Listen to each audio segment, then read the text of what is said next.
This meeting is being recorded. Okay, so I met Steve several years ago. He and Helene and his wife Debbie and I have all been involved in some common nonprofit issues, and he's been on the board of He Volunteers with my wife, and so I've always been impressed with his dedication and his personality. He's just a fun person, and he recently he's a B2B expert, and recently opened his own practice where he's bringing that expertise to smaller businesses. And he did something recently on the marketing funnel. I said, wow, that'd be really good for our group. So I convinced him to do a little workshop for us. And he's joined in the group as well, starting with our last speakers subgroup meeting. So Steve, I will turn things over to you. All right. Thanks, John.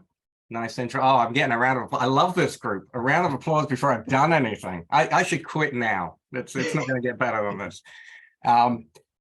Yeah. So John says, I've been doing B2B marketing for a long time, 20 plus years, for a bunch of companies. Some you will have heard of. I was with Panasonic for a number of years. Most of them you will never have heard of, because they tend to be niche companies. I worked for a Danish audiovisual company. I worked for an Australian data center company.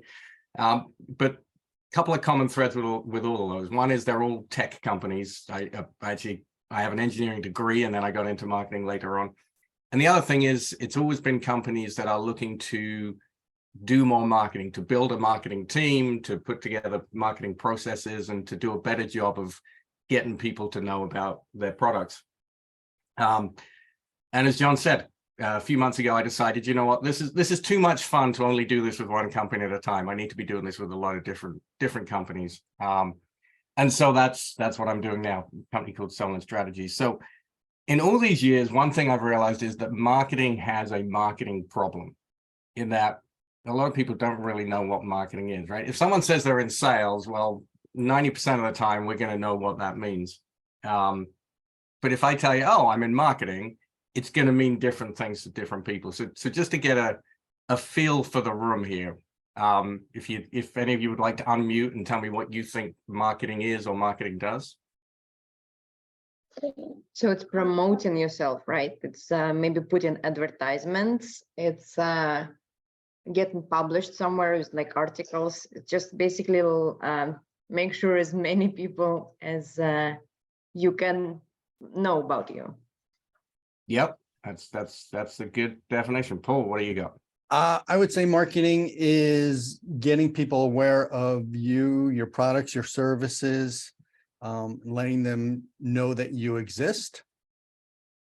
Yep. By the way, nice bookcase. I thought I was doing well with the books. You beat me on that one. Anyone else? I'd say it's creating the visibility that can give the opportunity for sales later on. Yep, I think that time with sales is important for sure. Anyone else? Steve, I would say it's also about understanding your business first, right? Understanding who your customers are, where they are, and then targeting them to hopefully become customers in the future. Yep, absolutely. The first piece is important. Yep. All right, so a lot of different things, and that is sort of the essence of marketing, right? It is a lot of different things.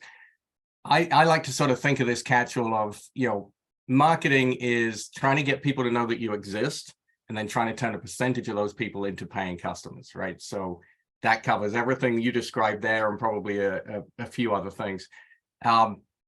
So when you're doing marketing, you're doing different things at different times, depending on the type of company, the stage of growth they're in, maybe even the time of the year. So it's helpful to have some kind of a model that helps us as marketers to kind of understand what we're doing, keep on track, prioritize things, all of that good stuff. So the model that a lot of people use is this thing called the marketing funnel, which I'll describe in the next 10 minutes or so.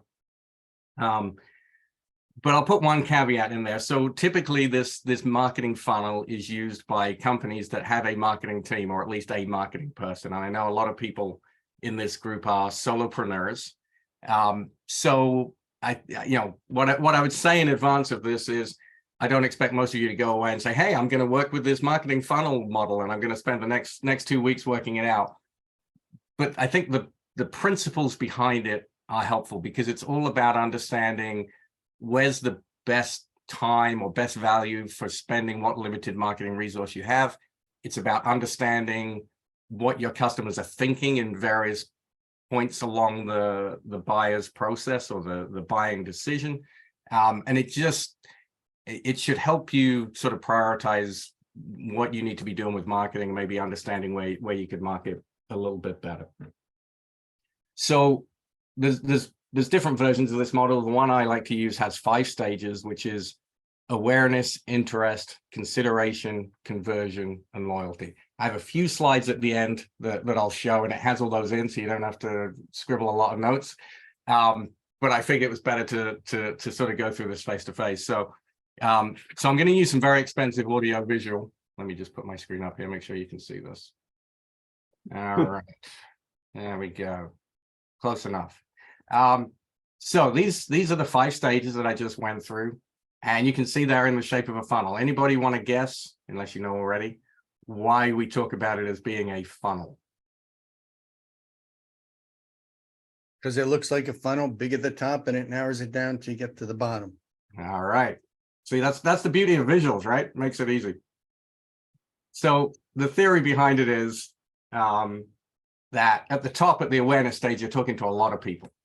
Once you get down to the loyalty page, you're just talking to the loyalty stage, you're just talking to a handful of people, but it's very targeted. So that in itself makes you think about how you've got to do things differently. At the awareness phase, you're talking to everybody. At the loyalty stage, you're talking to a very specific group of people who, in your cases, you probably know them by name. So I'll talk through the stages real quickly. So awareness is the first stage, and all you're doing in the awareness stage is trying to tell as many people as possible that you exist, right? So this is social media. It could be, ads in a local paper. It could be regional Google ads. You're really just saying, hey, I'm a person, and you really don't talk much about what you do or why anybody should buy from you, because at this stage, you're talking to people that don't have a problem to solve. They're not looking for your solution, but you just want to be out there. It's why people go on nonprofit boards, John, as you talked about, right? It's why people sponsor events, that kind of thing. So the next stage we look at is interest. So this is talking to people who now realize that they may be interested in a product or service that you're involved in. So now when you're talking to people in that stage, you want to start to educate them a little bit, right? So you want to help them out, give them some useful information. If you're a CPA, maybe you put out information about, what are the changes in the tax code this year, right? So this is not selling your products. This is trying to explain to people that, hey, you actually know what you're doing. You are an expert. You are somebody that's worth talking to. And then a percentage of those people who are interested are going to get to the stage where it's like, I do have this problem. I think I'm going to spend some money on a service or a product to help me out with it. And they are now in the consideration phase. So they are considering your service.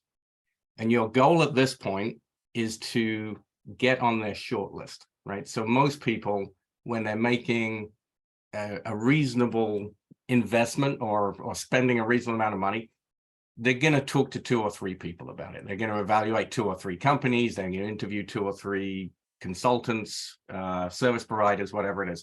So your goal in this consideration phase is they're now looking around and they're saying, who do I talk to? Who do I spend my time evaluating? So your goal now is to make it easy for them to get to know who you are. So you're still educating them. You're still helping them out. You're not really selling your services directly. But this is where you might do something like So in tech products, this is where you're giving free demos to people. Maybe you're shipping them a product for them to try out. For consultants, it could be a free consultation. It could be a webinar that's specifically targeted at people who are about to make a decision. So now you've taken people from just knowing who you are to knowing that you know what you're talking about to now being somebody that they are seriously considering doing business with. And then the fourth stage is conversion, which is probably the most obvious one of the stages, which is just about how do you get somebody from considering you and talking to you to actually becoming a customer. So that's much more about making it easy, right? Make it easy for them to sign up for your service, make it easy for them to make an appointment with you, make it easy for them to buy your product online or to know which store to go into to buy your product. So that's the conversion stage. That's where, well, marketing works with sales all the way through, as I think John mentioned. But conversion is really the major overlap between sales and marketing. And then the fifth stage, which a lot of people forget, I should say a lot of companies forget. I think entrepreneurs and solopreneurs are much more focused on this, but it's loyalty. So you've done all this hard work to get somebody to be your customer. Now you want them to stay as your customer. You want them to come back. You want them to buy your product again. And then you want them to go and tell their friends, hey, if you're looking for X, you should be talking to this company or this person. So that is, I would say 10 plus years ago, that wasn't even thought of as marketing. But marketers realize, hey, we're spending all this time and energy to get people through the door. We should really spend a bit of time trying to keep them there as they go through. So those are the 5 stages. I'll run through an example in a minute, but I'm just going to pause there and see if anybody has any questions. Can you just list those, the stages off one more time? Just the words: awareness, interest, consideration. Yep, awareness, interest, consideration, conversion, and loyalty. Thanks. And I'll put a caveat in there. If you look this up online, different people use different terminology. There's 4 stages, there's 7 stages. This is one that I find works pretty well. I have a question. So obviously this depends on what business you're in. It varies, but one of the things I've always found to be a challenge when you look at this funnel is moving people through the funnel. Okay. Sometimes you can have someone that you continue to follow up with forever. And at some point you've got to move people through the funnel. Any thoughts on that in terms of, obviously time frames, interest, ways of moving people through? Just a comment about that would be interesting and helpful. Yeah, I mean, you're right. That's probably the most frustrating part of this, right? You know what you want people to do. Now you got to try and twist their arm to move through it. Yeah, I think it's one of the values of thinking about your marketing activities in these different phases in the funnel. Because it's that whole thing about if you only have a hammer, then everything looks like a nail, right? So if you've been talking to somebody for a while and they're not moving, you want to be thinking about, well, what is it that they don't know, right? How do I educate them to become to the point where, okay, now they are ready to buy? So it may be that you've spent a lot of time talking to them about what a great person you are and everybody you know, and the fact that you volunteer for this and you sponsor that. But maybe they're really waiting for you to say, hey, let's have a session and let's talk about, exactly how I help people. So I think sometimes we fall into this trap of, being friends with our potential customers. And I'd say this from a business perspective as well, right? A lot of businesses do this. They just want to be this fun brand, and they don't actually put the work in to then explain to people, hey, this is how you use us. This is what we can do. So I think sometimes we get a little too soft, and we don't try and pull people down, right? And a lot of it's just being nice people. You don't want to feel as though you're pulling people down, right? That sounds like a fairly aggressive thing to have to do.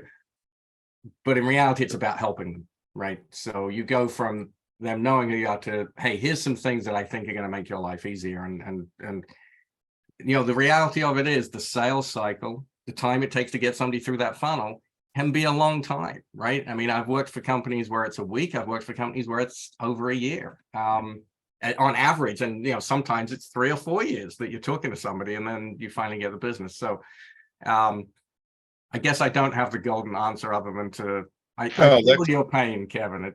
No, that's a great answer. And the being nice thing, I think, is really true. That's been kind of an issue with me, I think, in terms of, being friendly with people and not asking the question. I think the other issue, of course, is what prevents people from asking the question is the answer might be no. Right. Right. So, but it's my attitude is if the answer is going to eventually be no, wouldn't you rather know sooner rather than later? That's exactly right. Exactly. It's been kind of hard for me to learn that, honestly, over the years, but I'm getting a little better.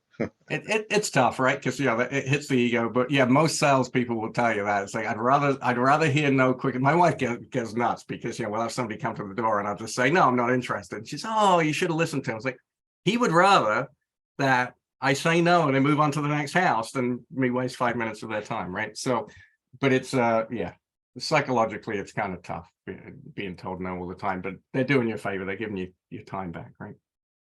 I think what you said about education is that it strikes me that there have been, a number of times where I've talked to someone at a networking event that I've had many conversations with over time, and something happens and they're like, oh, I didn't realize that's what you do.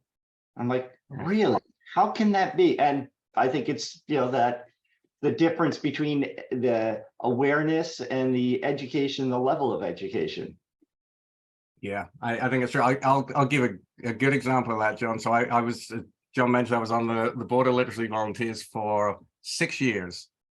And for a couple of years, I was the treasurer. And one of the board members thought I was an accountant. And I kept telling him, I'd say, Phil, I'm a marketer. I was an engineer. I'm a marketer now. I'm not a finance person, but nobody else volunteered for this job, so I'm doing it. But in 6 years I was working with him, and he always thought I was an accountant. So yeah, sometimes it is just you think you've been telling people, and it doesn't get across. And sometimes the people that you're talking to aren't qualified. Maybe they don't have enough money. They'd like to buy your service, but they don't have enough money to do it, or for some other reason they're not going to hire you. Some reason maybe you don't know, like. Kevin could come talk to me, but my husband is a certified financial planner, so I wouldn't be giving my business to somebody else. It's just something that is, and sometimes people don't realize that. I mean, for me, a problem is if it takes somebody a really long time. Since I only work with a person for a particular year, basically, of their life, if it takes them a year to decide, you've lost them. Right? I've lost them. Yeah. And I'm not the kind of business where, they're going to be my client over and over again. It's only for that 1 year. So unless they have a sibling or a friend or a relative, I mean, the loyalty is important because, they'll tell somebody. It's a lot of it is word of mouth, like who comes to me. And those people are better because they're not like looking at 17 other people and taking 6 months to decide, and then making it, even if they come to me, making it harder for me to do a good job for them because they've postponed their decision. Yeah. And I think that's it, right? It's the you see John's coming in there. Markets a lot of Catholic families. I think that's it, right? Particularly for smaller businesses. I mean, that referral part of it is so big, and it doesn't mean that somebody has to have worked with you or been a client to refer you, right? It could be that they've been impressed with you at that interest or consideration phase. Maybe they've just seen a lot of your, whatever everybody's doing. If you're doing videos online, if you're doing podcasts, if you're doing a blog, maybe they've just seen it, and there's still value to it. It's frustrating, obviously, if you spend all that time with somebody. The other thing I would say is, because yours is so time specific, that probably needs to go into your thoughts about where and when you're marketing to people, right? Because although I talk about the awareness phase being this broad swath of people, in reality for you, it's actually a narrower group, because there's a very closely defined group of people that it could work with. Yeah, okay, so that makes sense. I mean, I'm aiming at people maybe starting possibly 2 years before they would come to me, but Right. really not more than that. Yeah. Yeah. It sounds like an interesting business that we should have a chat sometime. I'd be curious how you go about marketing it and how you push it out there. I did want to run through an example. Looks like a couple of people have dropped off already, but or maybe. But I want to give you just a quick example because these things always seem to make more sense if it's something you work with. Has anybody heard of a company called moo.com? Anybody? MOO. I see a couple of nods. MOO.com. The cards. They do these things. Business Little cards, cards. yeah. Paul's got it. There you go. They do a whole bunch of printing, but business cards is sort of their entry drug, if you will. That's what they try and hook people with. So I was looking at how they do their marketing at various points in the funnel. So just real quick, I'll give you a couple of examples. So at the awareness phase, so this is a company that prints business cards, flyers, brochures, all of that good stuff, and they're targeted at small businesses. So they do a lot of stuff on social media at the awareness phase. Did anybody watch Succession on HBO? Great show, right? Brilliant show. Okay. So a couple of weeks ago, moo.com did this thing on social media. The point of Succession, and for those that didn't watch it, it was the final episode of the final season, and it was all about who is going to become CEO of this company. And there was 4 or 5 characters that could possibly become CEO at the end of it.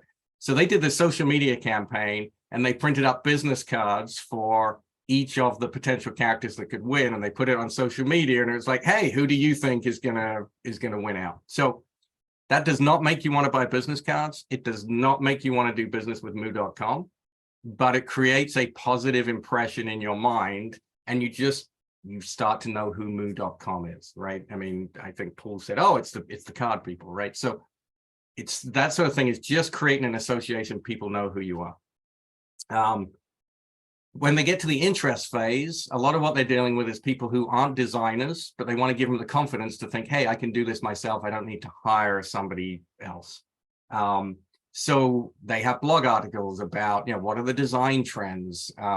Here's 10 popular business card designs. What should you put on business cards? So they're starting to educate you on how to do these things. Then you get to the consideration phase. Now, one of moo.com's push is quality. They claim, and I think they're right, that they have better quality than other people. If you've ever used Vistaprint is their big competitor. moo.com has better quality. So how do they prove this to you? If you give them your mailing address, they will send you a physical sample kit, right? So you can actually feel the quality, you can see different styles, it gives you ideas. So it does 2 things for them. It proves that they have the quality that they want. A lot of people end up leaving this on their desk, so it's very visual as they're in that consideration phase of who should I be talking to.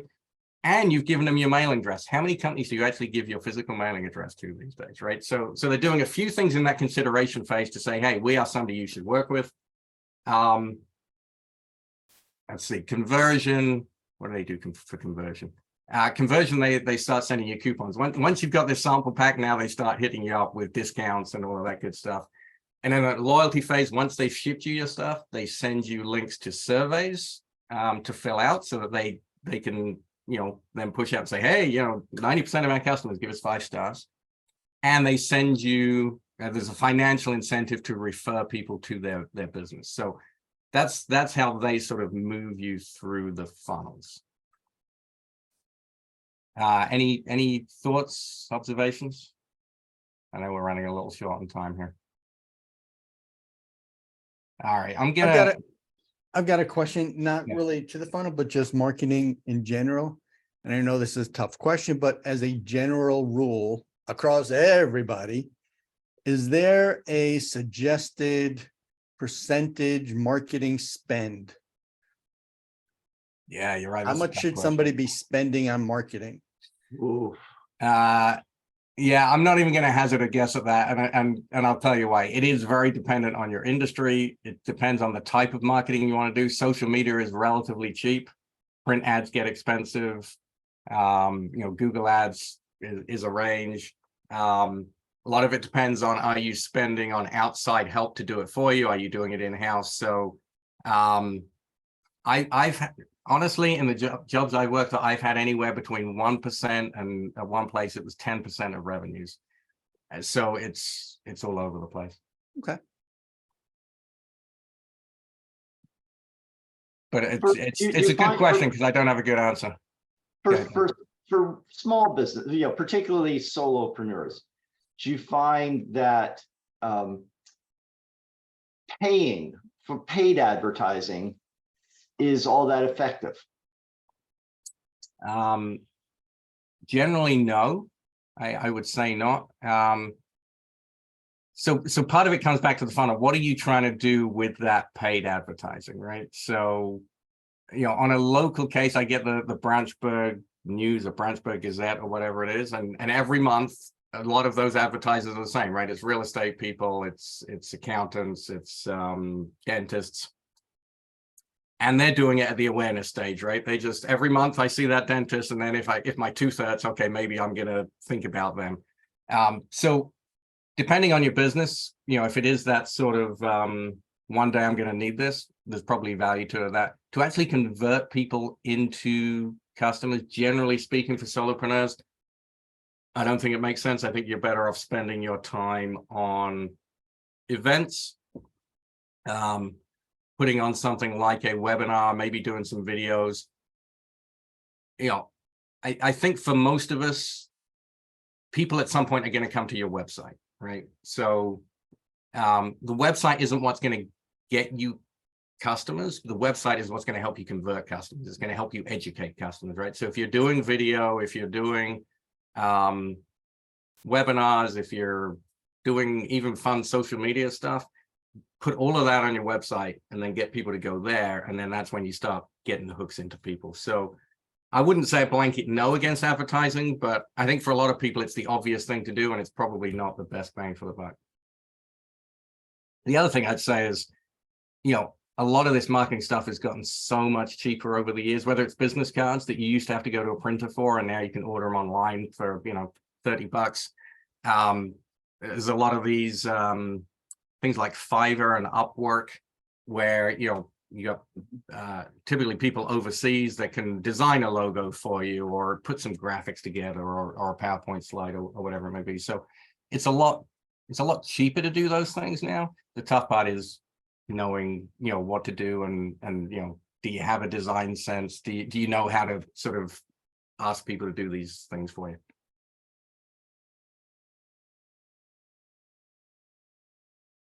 That's true for any aspect of business, right? You just have to be careful of what you're buying, who you're buying it from, and caveat emptor. Right? You never know.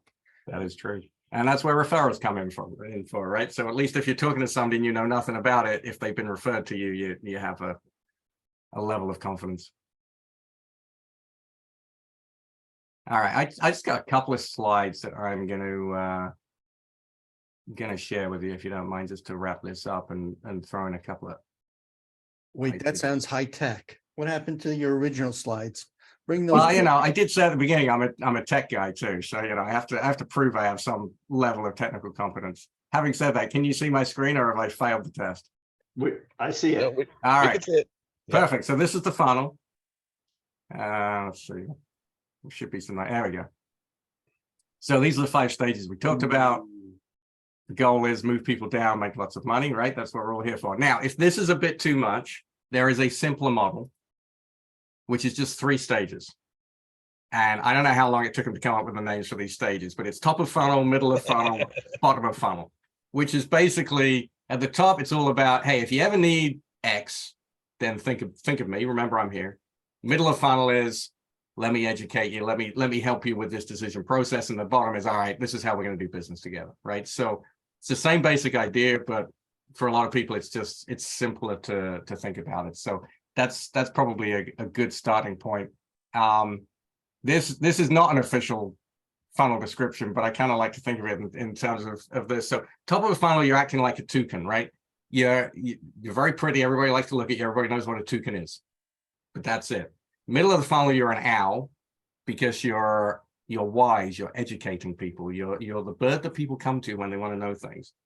And then at the bottom of the funnel, you're the woodpecker, you're just getting stuff done. So if that helps you think about it, then or I don't know.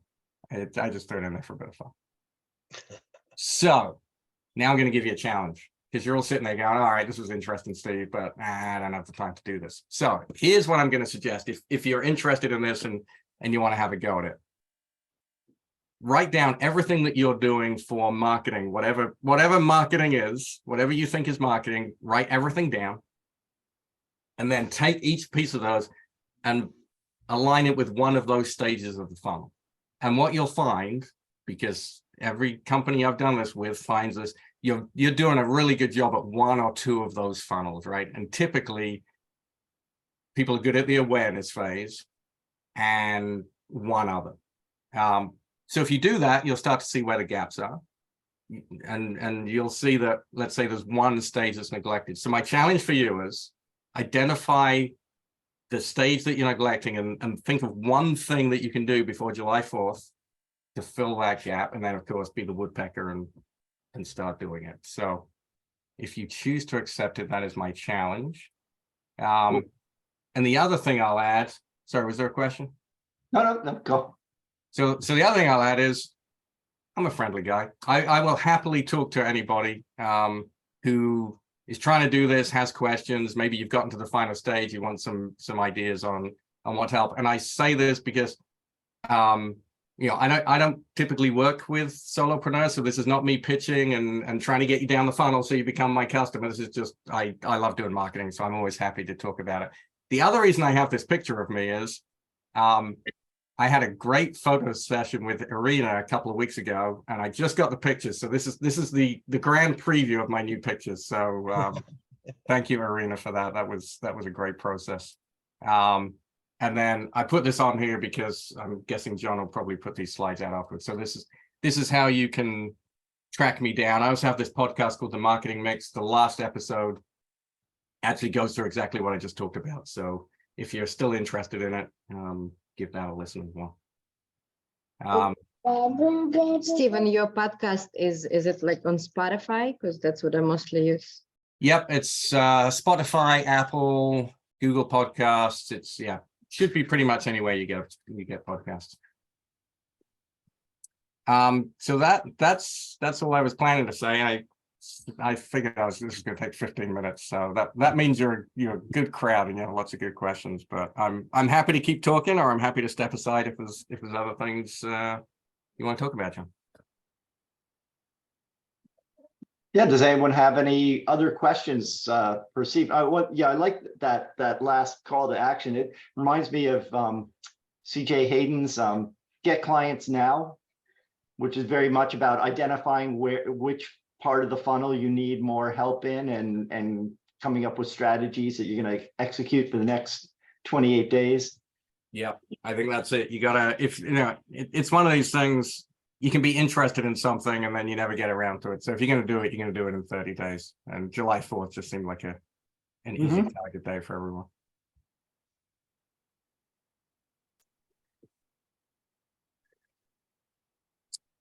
All right. Well, thank you. Hope it was interesting. Hope it was useful. I'll be around. John has twisted my arm. I'm part of the group now, so you don't get rid of me that easy. Excellent. In the chat, Janet's asking, she missed the funnel slide. Can you just show those, either the high tech or the low tech ones? Yeah. As a technology guy, I appreciate the low tech ones. You got to be able to do a bit of both. Let's get back up to it. So this is the simplified funnel: top of funnel, middle of funnel, bottom of funnel. And again, I'll get these to John so he can put them out in the notes. And then there we go. That's the complicated one. Need a catchy acronym for the terms. Yeah. So you know what, the official version of this is 4 stages, and it's awareness, interest, decision, and action. I think it is. So it's AIDA, or AIDA. And there is another one, and this is what I should have led with. There's another one that's specifically for software companies. and it's I'm gonna get this wrong, but it's something like activation, awareness. Anyway, it's AARRR, which if you read it out, it's R, and they call it pirate metrics or the pirate funnel. Yeah, this is easy, John. Just remember I equal. Yeah. Yeah, that's easy. What's wrong with that? I'm gonna have to work on that one. That's the point. If I would have a question on, so all those 5 stages, right? Because you meet different clients at different time. Is it something that has to run simultaneously? Is that the word? Like, do you focus like, okay, so this month I'm focusing on awareness, and then like how should you be choosing? And I understand probably each different situation is different, but is it any like general rule? How to spread your time on each stage and how do you run them? Yeah, it's interesting because there's a lot of debate in the marketing world, because there is a marketing world, about whether funnels are real or not. And of course they're not, right? Nobody actually starts in the awareness phase and then says, oh, I'm going to become interested, and then I'm going to consider it, and then I'm going to convert it, right? So ideally we need to be doing all these things at all times, right? Which I know isn't realistic, but theoretically, you don't know who is out there, who is just trying to find out more, trying to be educated, trying to come up with their shortlist. So ideally, you need to be doing all of these things. I think this is where, to me, for most companies and most solopreneurs, focusing on the website is really important, because you can do a lot of this on the website. And then it's sort of a choose your own adventure for somebody once they get there, right? Do they go to the about page because, they met Steve at a networking thing and they just want to find out a bit more about him? Do they go to a video that's on there because that's who they're kind of interested in it, but they don't know exactly what it is, so they want to learn more? So over time, I think you want to build these things up on your website. I would imagine most people are already doing the awareness thing, right? I'd be shocked if you're not, because that's sort of what we naturally think of in the sales marketing thing. So I think the goal, Arena, is to think about the one that you're just not really doing at all now, and spending a bit of time and building on that. And then this is something, if you're a marketing team, you're doing this constantly, but I would say for a business owner, maybe it's something you do every 6 months. You sort of sit down and say, okay, what am I missing here? For your business, Arena, one of the things, and I think you do this, right? The consideration conversion phase could be, you're at an event and you're doing headshots for people, right? You're either doing them for free or you're doing them for a nominal amount. So that's almost like a trial for you, right? It's like, oh, you know what? Arena took that great headshot, but now I really need, more of a branding session, right? So that could be something you're doing as consideration. Maybe you don't make a lot of money out of it, but you sort of look at it as business development. Yeah, Paul. One of the things I like about this is it's the overall concepts, right? The awareness, interest, consideration, et cetera, down to the final purchase and loyalty and all. A lot of times I've seen marketers describe the funnel as, from the product or services that are offered. So up at the top, it's here's your opt-in for free. And then there's a low price $7. And then you can, you upsell to 47 or 97. And then it goes all the way through to a high-end coaching or a program or something like that, that could be thousands of dollars. And, what made me think about this was when you said, yeah, you're doing all these at the same time.